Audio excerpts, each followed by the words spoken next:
서울중앙지방법원 앞입니다. 여러 사람들이 몰리자 소란이 시작됐습니다. 소란은 박영수 특검이 법원 청사에 등장했을 때 정점을 찍었습니다.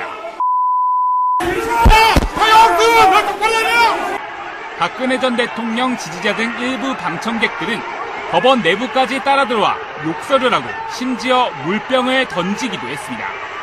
박영수 특별검사가 8일 이재용 삼성전자 부회장 뇌물공여 결심공판 출석을 당시 폭언을 하고 물을 뿌린 사람들에 대해 정식 수사 의뢰를 요청했다고 합니다. 나이스. 아, 이거 진짜 너무 심하시더라고요. 그 아주머니더라고요. 어떤 아주머니인데 뒤에서 물병을 던졌는데 동영상에도 잡혔어요. 금방 잡혀요. 윤석열 중앙지검장이 엄정 수사를 지시했죠. 이에 대해서. 나는 이 아줌마들 발언이 이해가 안 돼요. 나라를 이 지경으로 만들었는데 무슨 특검이냐. 이게 이재용을 처벌하는 것과 무슨 상관이죠? 박용수 특별검사가 목표였군요. 이분들한테는. 그러니까 이재용을 더 강하게 처벌하라. 예. 우리 박근혜 공주가 예. 강요에 의한 뇌물수수죄로 들어가지 않게 그냥 단순 뇌물수수죄로 끝나게 이재용을 강하게 기소하고 수사하지 왜 이렇게 약하게 했냐. 이런 거 아닌가요? 총만 있으면 죽여버리겠다. 이거 어떻게 해석해야 되는 거예요, 이거를? 목적어가 없네. 안타깝게도. 예. 뭐 살인 미수 협박 막 이런 걸로 집어넣을 수 없나요? 이거 폭행이에요. 예. 이게 특검에 물병 던졌으면 폭행이기 때문에 이거는 뭐 빼도 박도 못하고요. 사실 이 사람들이 그동안 그 재판에 보면 우리가 초기에는 박근혜 이재용 재판에 우리가 공판에 우리가 참관 신청을 하고 그랬잖아요. 예. 인터넷으로. 근데 그게 좀 열기가 뜸해진 사이에 이쪽 부류에 있는 이 양반들이 새벽부터 가서 줄 서가지고 번호표를 받아가지고 입장을 했어요. 때로. 그러다 보니까 이 사람들이 다 그런 사람들이 많은 거예요. 그 안에 막 태극기 옷 입고 들어가고 막 이런 사람들이 많았었던 거예요. 그래서 지금 이재용 결심 공판이 벌어진 이후에 법원에서 다시 직전과 같이 이렇게 줄 서서 번호표 받아서 입장하는 게 아니라 신청을 받아서 추첨을 해서 해주는 걸로 예전에 이제 인터넷 신청하면 추첨해서 해줬거든요. 그런 방식으로 다시 전환하겠다. 이렇게 발표를 한 상황이고요. 어쨌거나 박영수 특검한테 욕설을 했던 그 아주머니들, 아저씨들 정말 시급하겠네요. 무서운 게 없으니까 그런 식으로 행동하지 않았나 싶어요. 그런 분들은 확실히 겁 많아요.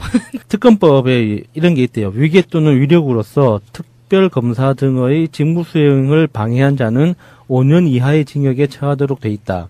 이 정도 5년 이하의 징역 정도로 명시가 돼 있으면 확실하게 수사하거든요. 이게 피의자 참고인 다 이렇게 불러가지고 몇 번에 걸쳐서 진술 듣고 이제 조사를 하기 때문에 그 과정에서 일단 충분히 쫍니다. 기본적으로.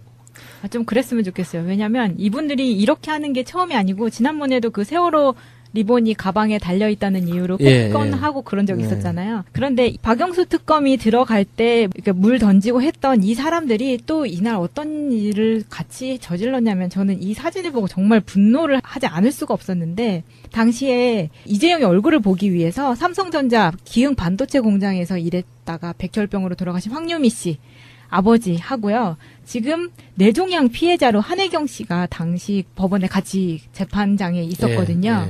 그런데 이 박사모 이 사람들이 정말 방송을 어떻게 말씀을 드릴 수가 없는데 무슨 병신병신 하면서 욕을 하면서 이게 어디에 오냐고 이런 식으로 해가지고 폭언이 너무 심해지니까 이 보호자하고 이 한혜경 씨가 정말 귀를 막으면서 괴로워하는 사진을 찍어서 맞습니다. 네, 저는 그걸 보면서 이거는 무슨 특검에 욕을 하고 이걸 떠나서 인간적으로 어떻게 사람이 이럴 수가 있나 너무 분노했었거든요. 이 사람들 꼭 처벌해야 된다는 게 저는 이것 때문이라도 처벌을 해야 된다고 생각하는 거예요. 독일에 보면 나치 흉내를 내면은 처벌받잖아요. 네. 나치를 찬양하거나 나치 그 오른손 번쩍 들어서 하는 나치식 그 인사를 해도 그걸 장난스럽게 해도 처벌받거든요. 네. 저는 약자들에 대한 그런 정말 심각한 폭언들은 폭력과 똑같이 처벌받아야 된다고 봐요. 이거는 뭐라고 해야 될지 모르겠는데. 그러니까 이 사람들이 같은 사람들인 것 같아요. 세월호 가서 욕하는 사람이나 여기서 이렇게 하는 사람이나. 어쩌면 그럴 수 있는지 정말 상상하기가 힘들어요. 그동안 그 국정원 블랙 요원들과 국정원 측과 그 그다음에 대기업 측에서 계속 지속적으로 돈이 흘러들어간 조직들이었다고 지금 나와 있잖아요, 사실. 전위부대들이거든요. 일명 태극기 부대라는. 예, 이 사람들이 전위 조직들인데. 네, 댓글 부대의 오프라인 버전 아닌가요? 맞아요. 네. 예, 일베 오프라인이기도 하고. 그런데 이 사람들은 정말 폐륜적인 조직이기도 하지만 사실 이 부분들을 뿌리 뽑기 위한 방법 중에 하나도 국정원 개혁이에요. 국정원 개혁에서 국정원이 이런 국내 정치에 국내 손을 대지 못하게 근본적으로 막아놓고 나면 그 다음에 이제 기업들은 지금 전경련이 거의 이제 유명무실해졌잖아요. 예. 그러니까 전경련에서도 조직적으로 돈을 지급을 못해요. 단지 이런 개개의 사건별로 아마도 이게 삼성이나 이런 데서 돈이 흘러갔을 확률도 사실은 없잖아 있어요. 아직은.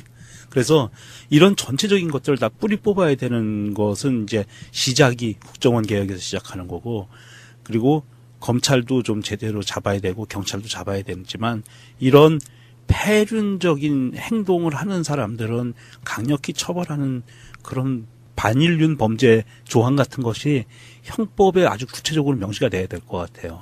어떤 방법으로든 처벌할 수 있는 방법이 있었으면 좋겠습니다. 이게 너무 그러니까 심해도, 예. 네.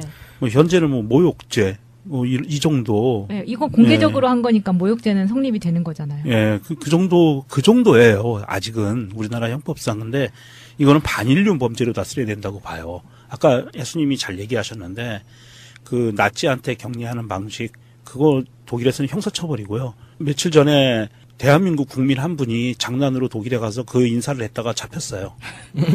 그래서 그 사람은 형사처벌 받을 겁니다. 독일에서. 그렇게 강력한 그 반인륜 범죄에 대한 조항을 넣으면 돼요. 그건 아주 쉽습니다. 그 형법만 개정을 하면 되는 거거든요. 헌법 조항 개정이나 형법 개정하면 되는 부분이고요. 의지만 있으면 된다. 근데 이런 장면이 사회적으로 굉장히 만연되어 있는 것도 사실인 것 같아요. 예를 들어서 뭐 학교 폭력 아니면 그냥 정말 그냥 사회생활에서 폭력도요. 가해자 관계자가 피해자한테 욕하는 거랑 지금 상황이 똑같은 거거든요.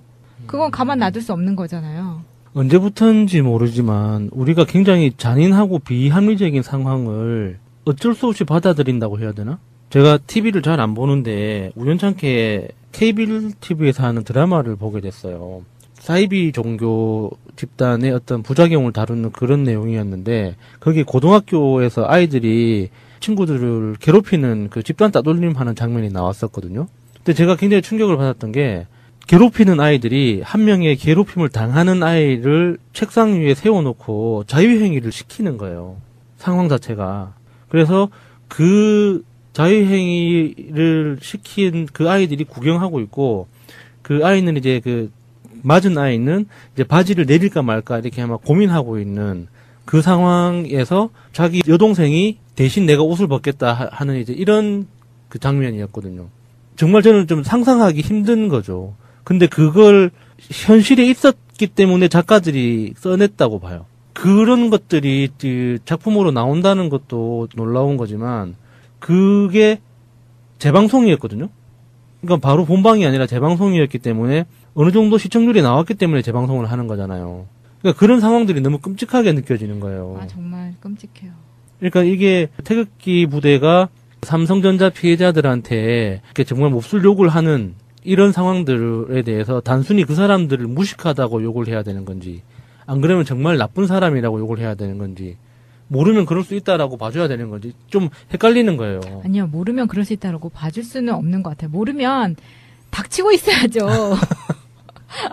아, 이게 지금 그 관련 기사라던가 SNS 반응을 봐도 사실은 저는 뭐 지금 오늘의 키워드는 이제 박영수 특검의 그 모욕적인 그런 장면이지만 이것과 관련을 해서 한혜경 씨가 지금 한혜경 씨 엄마가 이런 그런 모욕을 받고 벽을 붙잡고 울고 있는 장면이라던가 예. 이런 것들이 너무 충격적이어가지고 그 굉장히 오랜 시간 동안 그게 잔상이 남았었거든요. 그런데 이 삼성 백혈병 반올림에 관계된 그 최근 기사가 하나가 나왔네요. 보충해서 좀 말씀을 드리면 이번에 그 장충기 미래전략실사장 그 사장이죠. 그 문자 메시지 보냈던 언론사에 예. 보냈던 거 공개가 됐잖아요. 거의 뭐 판도라의 상자를 열었다고 예. 하거든요. 그런데 거기에 플러스 알파가 또 있었어요. 이게 박모 변호사에게 고가의 공연 티켓을 보내줬대요. 그리고 문자를 받았는데 문자 메시지를 서로 주고받은 게 확인됐는데 이 박모 변호사가 삼성 백혈병 피해자 변호사래요. 그러니까 피해자 측 변호사. 예, 그 피해자 측 변호사에게 고가의 알석 공연 티켓 25만 원짜리 막 이런 거를 보내주고 그리고 삼성전자 그 간부들과 만나서 변호사가 식사도 하고 이런 상황들이 벌어졌다는 거예요. 이런 거를 보면 정말로 이번 이재용 재판에 동원된 사람들은 삼성에서 동원한 거 아닌가 하는 의구심도 떨쳐버릴 수가 없어요. 이런 식으로 조직적으로 뭔가를 움직인다면. 그렇네요. 문재인 대통령 취임한 이후에 그 어버이연합을 비롯해서 구구단체의 지원금이 끊기는 바람에 다 해체하다시피 됐다고 그렇죠. 그랬잖아요. 예. 그래서 그분들은 돈을 안 주면 안 움직이는 분들인데 그렇죠. 어디선가 돈이 나왔기 때문에 움직였을 거다. 예.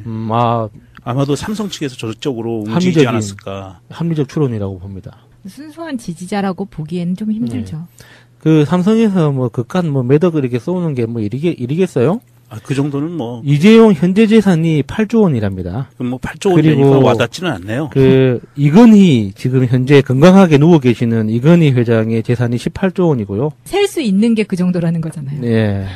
우리가 몇 조 원 하는 이 돈 금액에 대해서 잘 감각이 없잖아요. 22조에 대해서 가장 임팩트 있는 비유가 있었어요. 예수님이 태어난 날부터 네. 오늘까지 네. 매일 3천만 원씩을 쓰면 조금 남는답니다.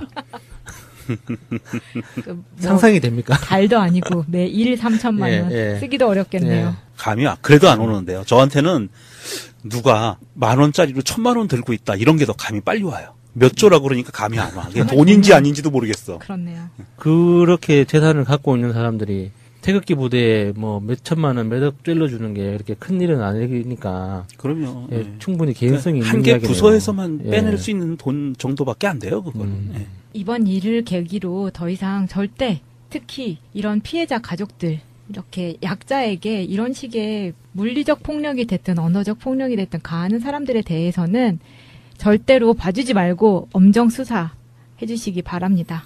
윤석열 서울중앙지검장은 이 사안에 대해서 엄정 수사를 지시했다고 하니까요. 수사 결과를 지켜보도록 하겠습니다. 5년 이하의 징역입니다. 5년 주세요. 그러면 태극기 부대 수사 의뢰에 관한 트윗을 한번 볶아보도록 하겠습니다. 스카이트레이님, 태극기 부대가 하는 짓은 모두가 우리들이 일반적으로 할 수 있는 일이 아니고 조폭보다도 더 위험한 일을 하고 있다. 어느 나라 사람들인지 궁금하다. 쉽지는 않을 것 같아요. 근데 그 태극기 부대라는 네이밍부터 좀 바꿨으면 좋겠어요. 왜 우리나라의 국기로 상징되는 그것을 태극기 부대라는 네임을 줍니까, 언론들이? 맞아요. 당위성을 주기 위해서 그렇게 붙인 거 아닌가. 그냥 구구단체들 뭐 이런 정도가 가장 적당하지 않을까요? 근해 부대. 이게 그 부대도 좀 그래요. 왜냐하면 이 부대는 군조직이잖아요. 대한민국은 사병제도를 사살해온 군인들을 인정하지 않아요. 공적인 군대만 인정하거든요. 이거 반역죄 아닌가요? 소유죄? 태극기 부대, 엄마 부대, 유모차 부대, 안 돼요. 부대라고 그러면. 그러면 그룹이라고 할까요? 그러니까 가장 객관적인 그 명칭은 극우단체 정도로 보면 되겠습니다. 친박 극우단체. 아니면 박사모라고 불러야 되죠. 태극기 부대라니 이런 이번에 이거는 박사모가 아니라 이사모 아닐까 싶기도 하고요. 삼성 비호 단체. 이사모. 그런 거 있잖아요. 어버이연합이 지원을 받았던 데가 정경련이잖아요. 예. 그런 식으로 지원하는 것이 없다고 말하지 않냐 할 수 없지 않을까요? 역지사진님의 트윗입니다. 자신의 의지인지 돈 받은 알바인지 누가 선동했는지 정신은 제정신인지 철저히 수사 부탁합니다. 이렇게 올려주셨네요. 아까 제 입으로 말씀드리지 못한 이야기를 트윗을 빌어서 읽어드리도록 그거 좋아요. 하겠습니다. 욕도 상관없잖아. 내가 한 게 아닌데. 희은, 더민주, 바보가 꿈꾸는 세상님의 트윗입니다. 병신들이 왜 여기 와 있어? 돈 뜯어내려고 왔냐? 인천 앞바다에 들어가 버려라. 돈은 백남기한테 가서 달라 그래. 삼성 직업병 피해자 박혜경 씨가 박바들에게 들은 막말. 박바들 딱 박근혜를 지지할 수준이라고 올려주셨습니다. 너무하네. 월광님의 트윗입니다. 태극기 부대는 박근혜가 박정희 아버지 것을 본떴다. 이 속에는 유신 때 김기춘 등 그 패거리들이 합심하여 한 행동들이다. 돈으로 사회를 문란시키는 것. 지금의 한국당 바른당들은 알고 있을 것임. 그래서 이 두 당은 철폐돼야 함. 그 버릇 개 안 준다. 이렇게 써주셨네요. 서울중앙지방법원 앞입니다. 여러 사람들이 몰리자 소란이 시작됐습니다. 소란은 박영수 특검이 법원 청사에 등장했을 때 정점을 찍었습니다. 박근혜 전 대통령 지지자 등 일부 방청객들은 법원 내부까지 따라들어와 욕설을 하고 심지어 물병을 던지기도 했습니다. 박영수 특별검사가 8일 이재용 삼성전자 부회장 뇌물공여 결심공판 출석을 당시 폭언을 하고 물을 뿌린 사람들에 대해 정식 수사 의뢰를 요청했다고 합니다. 나이스. 아, 이거 진짜 너무 심하시더라고요. 그 아주머니더라고요. 어떤 아주머니인데 뒤에서 물병을 던졌는데 동영상에도 잡혔어요. 금방 잡혀요. 윤석열 중앙지검장이 엄정 수사를 지시했죠. 이에 대해서. 나는 이 아줌마들 발언이 이해가 안 돼요. 나라를 이 지경으로 만들었는데 무슨 특검이냐.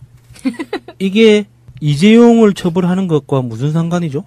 박용수 특별검사가 목표였군요. 이분들한테는. 그러니까 이재용을 더 강하게 처벌하라. 예. 우리 박근혜 공주가 예. 강요에 의한 뇌물수수죄로 들어가지 않게 그냥 단순 정말 방송을 어떻게 말씀을 드릴 수가 없는데 무슨 병신병신 하면서 네. 욕을 하면서 이게 어디에 오냐고 이런 식으로 해가지고 폭언이 너무 심해지니까 이 보호자하고 이 한혜경 씨가 정말 귀를 막으면서 괴로워하는 사진을 찍어서 예, 봤습니다. 네, 저는 그걸 보면서 이거는 무슨 특검에 욕을 하고 이걸 떠나서 인간적으로 어떻게 사람이 이럴 수가 있나 너무 분노했었거든요. 이 사람들 꼭 처벌해야 된다는 게 저는 이것 때문이라도 처벌을 해야 된다고 생각하는 거예요. 독일에 보면 나치 흉내를 내면은 처벌받잖아요. 네. 나치를 찬양하거나 나치 그 오른손 번쩍 들어서 하는 나치식 그 인사를 해도 그걸 장난스럽게 해도 처벌받거든요. 네. 저는 약자들에 대한 그런 정말 심각한 폭언들은 폭력과 똑같이 처벌받아야 된다고 봐요. 이거는 뭐라고 해야 될지 모르겠는데. 그러니까 이 사람들이 같은 사람들인 것 같아요. 세월호 가서 욕하는 사람이나 여기서 이렇게 하는 사람이나. 어쩌면 그럴 수 있는지 정말 상상하기가 힘들어요. 그동안 그 국정원 블랙 요원들과 국정원 측과 그다음에 대기업 측에서 계속 지속적으로 돈이 흘러들어간 조직들이었다고 지금 나와 있잖아요, 사실. 전위부대들이거든요. 일명 태극기 부대. 뇌물수수죄로 끝나게 이재용을 강하게 기소하고 수사하지 왜 이렇게 약하게 했냐 이런 거 아닌가요? 총만 있으면 죽여버리겠다. 이거 어떻게 해석해야 되는 거예요, 이거를? 목적어가 없네. 안타깝게도. 예. 뭐 살인 미수 협박 막 이런 걸로 집어넣을 수 없나요? 이거 폭행이에요. 예. 이게 특검에 물병 던졌으면 폭행이기 때문에 이거는 뭐 빼도 박도 못 하고요. 사실 이 사람들이 그동안 그 재판에 보면 우리가 초기에는 박근혜 이재용 재판에 우리가 공판에 우리가 참관 신청을 하고 그랬잖아요. 예. 인터넷으로. 근데 그게 좀 열기가 뜸해진 사이에 이쪽 부류에 있는 이 양반들이 새벽부터 가서 줄 서가지고 번호표를 받아가지고 입장을 했어요. 때로. 그러다 보니까 이 사람들이 다 그런 사람들이 많은 거예요. 그 안에 막 태극기 옷 입고 들어가고 막 이런 사람들이 많았었던 거예요. 그래서 지금 이재용 결심 공판이 벌어진 이후에 법원에서 다시 직전과 같이 이렇게 줄 서서 번호표 받아서 입장하는 게 아니라 신청을 받아서 추첨을 해서 해주는 걸로 예전에 이제 인터넷 신청하면 추첨해서 해줬거든요. 그런 방식으로 다시 전환하겠다 이렇게 발표를 한 상황이고요. 어쨌거나 박영수 특검한테 욕설을 했던 그 아주머니들, 아저씨들 정말 시급하겠네요. 무서운 게 없으니까 그런 식으로 행동하지 않았나 싶어요. 그런 분들은 확실히 겁 많아요. 특검법에 이런 게 있대요. 위계 또는 위력으로서 특별검사 등의 직무 수행을 방해한 자는 5년 이하의 징역에 처하도록 돼 있다. 이 정도 5년 이하의 징역 정도로 명시가 돼 있으면 확실하게 수사하거든요. 이게 피의자 참고인 다 이렇게 불러가지고 몇 번에 걸쳐서 진술 듣고 이제 조사를 하기 때문에 그 과정에서 일단 충분히 쫍니다. 기본적으로. 좀 그랬으면 좋겠어요. 왜냐면 이분들이 이렇게 하는 게 처음이 아니고 지난번에도 그 세월호 리본이 가방에 달려있다는 이유로 폭언하고 그런 적이 있었잖아요. 그런데 박영수 특검이 들어갈 때 물 던지고 했던 이 사람들이 또 이날 어떤 일을 같이 저질렀냐면 저는 이 사진을 보고 정말 분노를 하지 않을 수가 없었는데 당시에 이재용의 얼굴을 보기 위해서 삼성전자 기흥 반도체 공장에서 일했다가 백혈병으로 돌아가신 황유미 씨 아버지 하고요. 지금 뇌종양 피해자로 한혜경 씨가 당시 법원에 같이 재판장에 있었거든요. 예, 예. 그런데 이 박사모 이 사람들이 부대라는 예, 이 사람들이 전위 부대들, 전위 조직들인데. 네, 댓글 부대의 오프라인 버전 아닌가요? 맞아요. 네. 예, 일베 오프라인이기도 하고. 그런데 이 사람들은 정말 폐륜적인 조직이기도 하지만 사실 이 부분들을 뿌리 뽑기 위한 방법 중에 하나도 국정원 개혁이에요. 국정원 개혁에서 국정원이 이런 국내 정치에 국내 손을 대지 못하게 근본적으로 막아놓고 나면 그 다음에 이제 기업들은 지금 전경련이 거의 이제 유명무실해졌잖아요. 예. 그러니까 전경련에서도 조직적으로 돈을 지급을 못해요. 단지 이런 개개의 사건별로 아마도 이게 삼성이나 이런 데서 돈이 흘러갔을 확률도 사실은 없잖아 있어요. 아직은. 그래서 이런 전체적인 것들을 다 뿌리 뽑아야 되는 것은 이제 시작이 국정원 개혁에서 시작하는 거고, 그리고 검찰도 좀 제대로 잡아야 되고 경찰도 잡아야 되지만 이런 폐륜적인 행동을 하는 사람들은 강력히 처벌하는 그런 반인륜 범죄 조항 같은 것이 형법에 아주 구체적으로 명시가 돼야 될 것 같아요. 어떤 방법으로든 처벌할 수 있는 방법이 있었으면 좋겠습니다. 이게 너무 그러니까 심해도 너무 심해요. 예. 네. 뭐 현재는 뭐 모욕죄 뭐 이 정도. 네, 이거 공개